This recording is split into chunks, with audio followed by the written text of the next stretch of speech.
Dernière intervention avant la pause, c'est celle de la médecine du travail par la voix du docteur Miguel Marous, que je vais inviter tout de suite à nous rejoindre. Et vous allez nous parler d'une notion clé, notamment celle de la prévention de la désinsertion professionnelle. C'est à vous.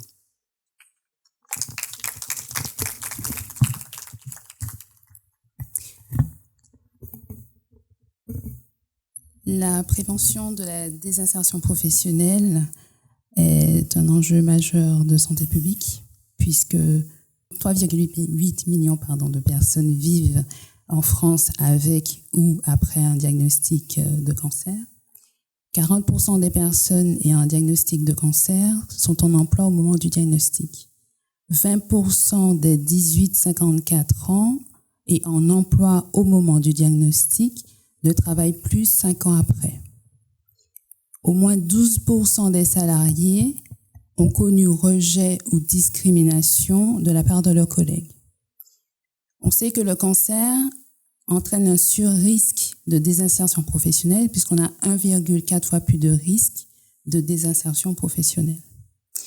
Cancer et travail est donc une thématique qui représente un enjeu social en raison de la rupture socio-professionnelle que cela peut entraîner, et un enjeu sociétal en raison de la perte de productivité liée notamment aux arrêts de travail. Il s'agit d'ailleurs d'une priorité de la stratégie de lutte contre les cancers 2021-2030. Prochaine slide. Le cancer du sein, c'est un modèle, parce qu'en fait, par rapport à l'épidémiologie du cancer du sein et les effets secondaires de la maladie et des traitements, il représente vraiment un modèle pour comprendre cette problématique de cancer et travail. Il s'agit du premier cancer de la femme, il touche également les hommes. L'âge moyen de diagnostic est de 62 ans. 50% sont diagnostiqués à un stade localisé. 60% sont diagnostiqués à un stade localisé, 29% à un stade localement avancé et 12% à un stade métastatique. On sait que 50% sont diagnostiqués entre 50 et 69 ans, 20% avant 50 ans et 10% avant 40 ans. Il s'agit d'un cancer de bon pronostic puisque la survie à 5 ans est de 88%. Les facteurs de risque de cancer du sein sont connus pour 58% d'entre eux et des facteurs de risque professionnels sont également identifiés, notamment l'exposition aux solvants organiques, au benzène, au rayonnement ionisant, le travail de nuit et le travail sédentaire. Les effets secondaires liés à la maladie et ou au traitement peuvent être aigus ou chroniques lorsqu'ils durent plus de 3 mois. Le traitement chirurgical entraîne des séquelles esthétiques, notamment lorsqu'il y a une ablation du sein ou du lymphodème lorsqu'on a un œdème du membre supérieur droit parce qu'on a eu une chirurgie axillaire pour enlever des ganglions. Le traitement médical est multimodal parce qu'on a la radiothérapie, la chimiothérapie, l'immunothérapie et des thérapies ciblées orales qui peuvent se prendre à domicile. Les effets secondaires sont principalement la fatigue, des troubles neurologiques de type troubles de concentration, troubles de la mémoire, des neuropathies périphériques avec des pertes de sensibilité au niveau des mains ou des pertes de la force motrice notamment. Les troubles fanériens, ce sont les pertes de cheveux, notamment de sourcils et les ongles cassants. Le syndrome dépressif est la principale séquelle psychologique. Et ces effets secondaires, ils entraînent un impact financier et social et une diminution de la qualité de vie et aussi une désinsertion professionnelle.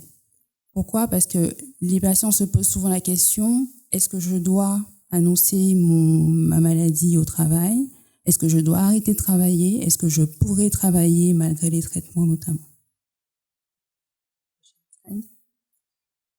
Je vais d'abord commencer à vous présenter le rôle du médecin du travail puisqu'il est soumis à 3 codes, le code de déontologie, le code de santé publique, le code du travail.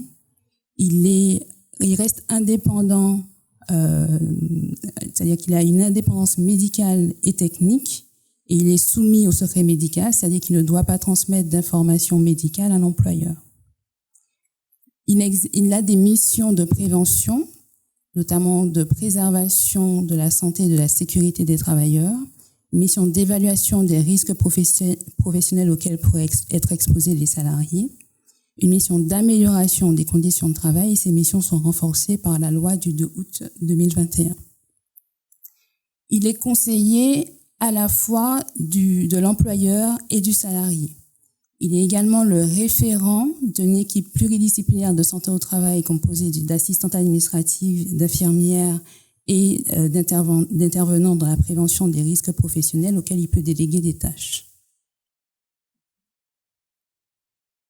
Il réalise des visites d'information et de prévention dont la périodicité va dépendre des risques professionnels auxquels sont exposés les travailleurs.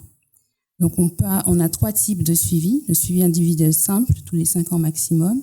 Le suivi individuel renforcé, tous les 2 ans maximum. Le suivi individuel adapté, notamment pour les travailleurs handicapés, les travailleurs de nuit, et selon une périodicité de 3 ans maximum.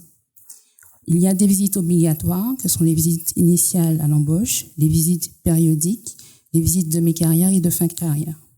À cela s'ajoutent des visites supplémentaires qui peuvent être demandées soit par le salarié, soit par l'employeur, le médecin traitant ou un spécialiste, le médecin du travail lui-même ou le médecin conseil de la Caisse générale de sécurité sociale. En cas d'arrêt de travail pour maladie de plus de 30 jours, le salarié peut demander une visite de pré-reprise. Cette visite de pré-reprise peut également être demandée par un autre spécialiste ou le médecin conseil de la CGSS, sachant que à partir de 90 jours d'arrêt de travail, le médecin conseil généralement voit les salariés en arrêt de travail. Dans le cas où on a un arrêt maladie de plus de 60 jours, une visite de reprise en médecine du travail est obligatoire dans les 8 jours suivant la reprise.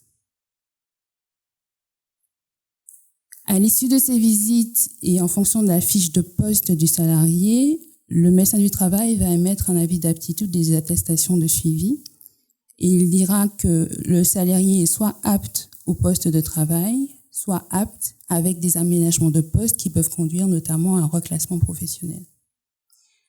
Dans le cas où le salarié est en arrêt de travail, il ne va pas transmettre d'avis. Dans le cas où les examens complémentaires sont en attente ou qu'il faut continuer des soins, l'avis peut être différé. L'avis d'aptitude est vraiment la dernière solution lorsqu'un salarié a des difficultés et il doit d'abord être précédé d'une étude de poste en milieu de travail. Indépendamment de l'avis du médecin du travail, le salarié peut faire une demande de reconnaissance en qualité de travailleur handicapé ou faire une demande de reconnaissance de maladie professionnelle. Avec l'aide du médecin du travail qui peut faire des certificats dans les 2 cas, le médecin traitant peut prolonger l'arrêt de travail ou faire une déclaration notamment de maladie professionnelle. Il est également à l'initiative du temps partiel thérapeutique par période de 3 mois sur une période maximale de 12 mois et la quotité travaillée est de minimum 50%.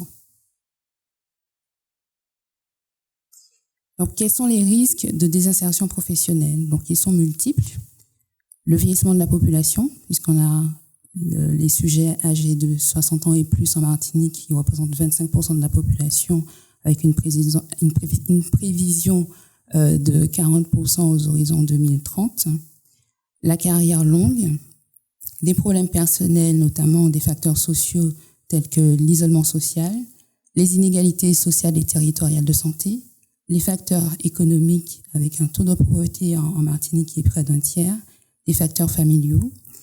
Les maladies chroniques représentent également des risques de désinsertion professionnelle avec une prévalence d'hypertension de 25%, 53% des 15 ans ou plus sont en surpoids, dont 20% d'obèses.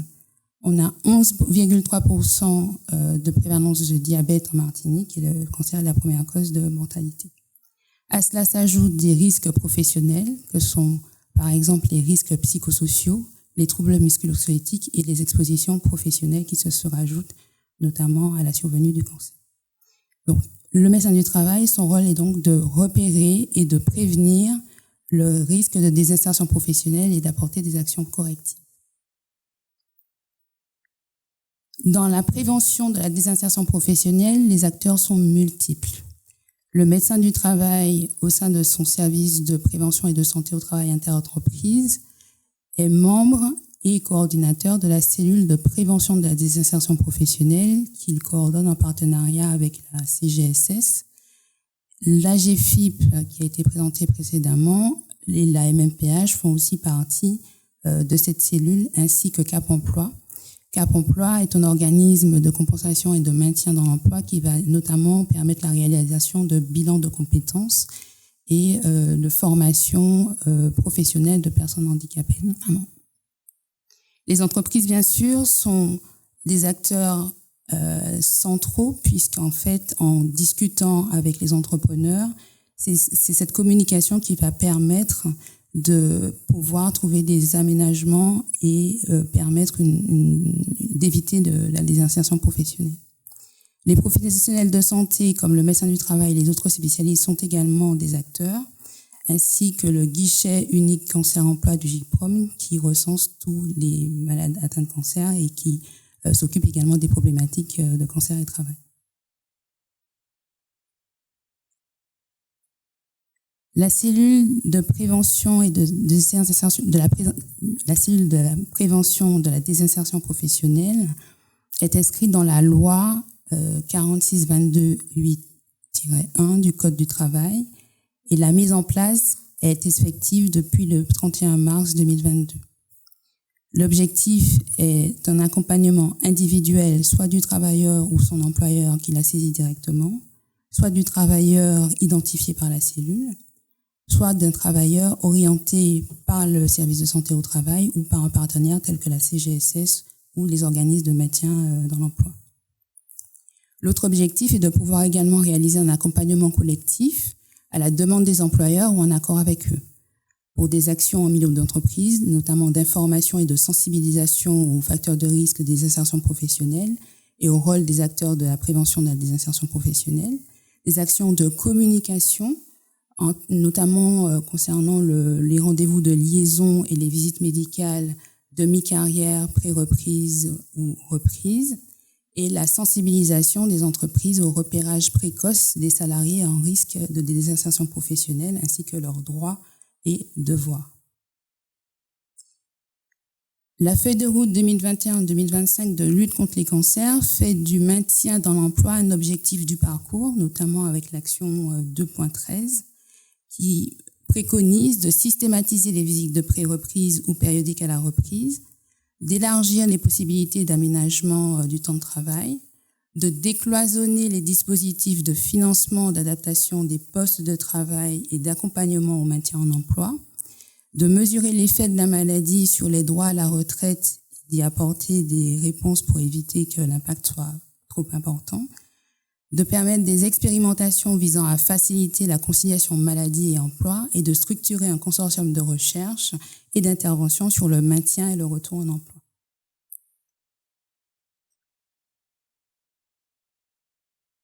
Donc, je vais vous illustrer ce que j'ai dit précédemment par un cas clinique. Donc, il s'agit d'une femme de 50 ans, droitière, en surpoids, qui vit seule avec ses 2 enfants de 15 et 18 ans dans un appartement au 3e étage sans ascenseur. Elle occupe un poste d'employée polyvalente dans un hypermarché. Elle a des activités de manutention et de mise en rayon des marchandises. Elle a été diagnostiquée d'un cancer du sein localement avancé avec une atteinte ganglionnaire axillaire droite. Elle a eu de la chimiothérapie, de la chirurgie, puis de la radiothérapie. Elle n'a pas eu de séquelles de ces traitements, mais elle a quand même eu un arrêt de travail de 6 semaines. En cours d'hormonothérapie adjuvante, notamment en cours de première année, elle a eu des effets secondaires de type raideur articulaire et fatigue qui ont nécessité une visite en médecine du travail à la demande du médecin traitant qui a souhaité proposer un temps partiel thérapeutique sans arrêt de travail préalable pour une durée de 6 mois. Et la patiente a été revue en visite de reprise pour le passage à temps plein par le médecin du travail. En 2e année d'hormonothérapie, elle a eu une récidive métastatique.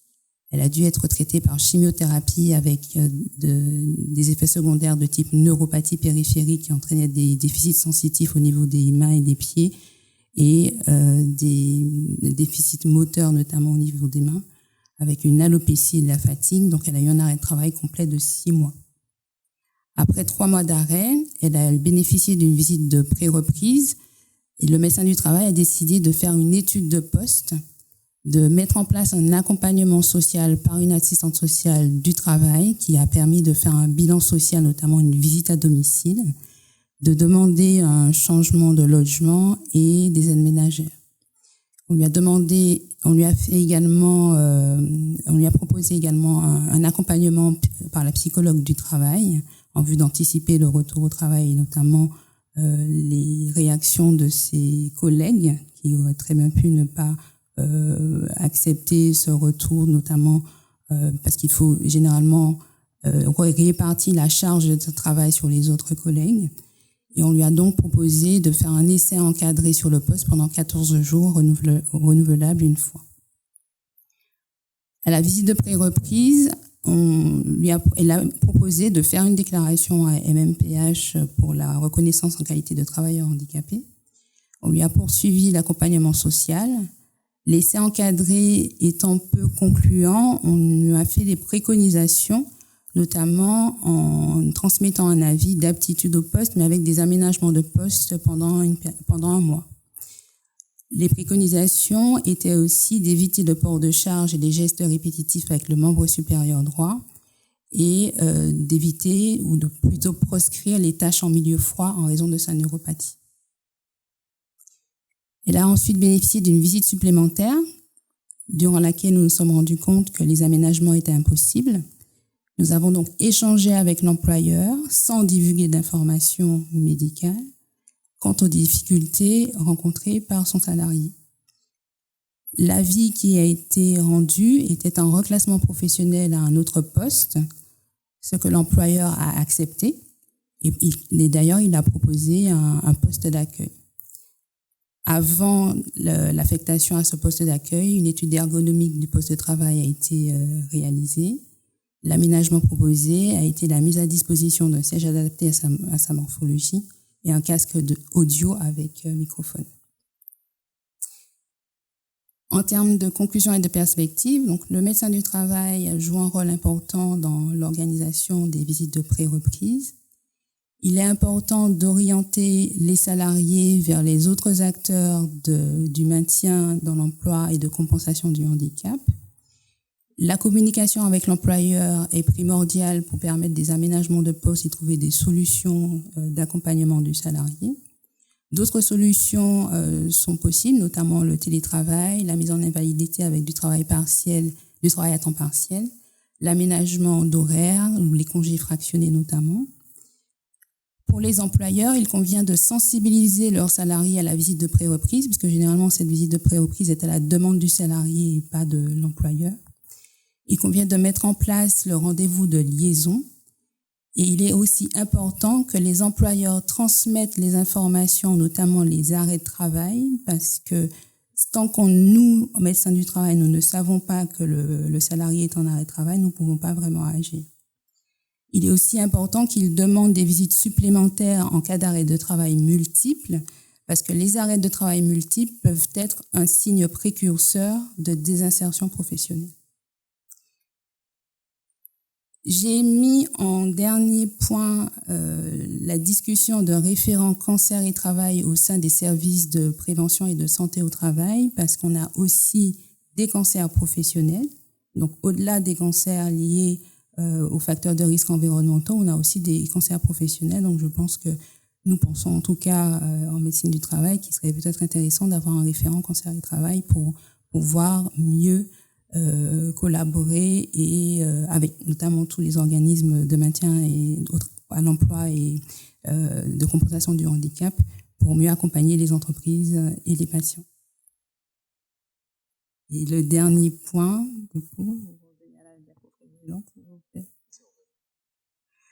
donc le dernier point, c'était que la cellule de prévention de la désinsertion professionnelle est vraiment au cœur du dispositif de prévention de cette désinsertion. Je vous remercie de votre attention. Merci. Vous restez avec nous 2 secondes. Juste une petite question.